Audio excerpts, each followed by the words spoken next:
अस्सलामु अलैकुम वरहमतुल्लाहि वबरकातुह। उम्मीद है कि आप तमाम हज़रात खैरियत से होंगे। इस वक्त में बहुत ही अहम दरख्वास्त आपकी खिदमत में रखनी है कि आप ख़ुद भी और अपने घर वालों को भी उन तमाम रास्तों पर जाने से रोकें जहाँ से इस वक्त में कावड़ यात्रा गुज़र रही है। यात्रा में बहुत ज़्यादा भीड़ और रश है और आपका वहाँ जाना मज़ीद रश और भीड़ का ज़रिया बनेगा।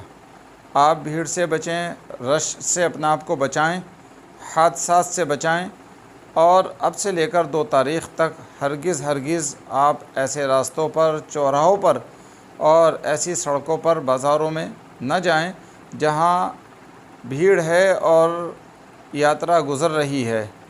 मैंने पहले भी तहरीरी तौर पर अपील जारी की है और अब दोबारा से फिर ज़रूरी समझता हूं, चूँकि बहुत सारे वाक़ियात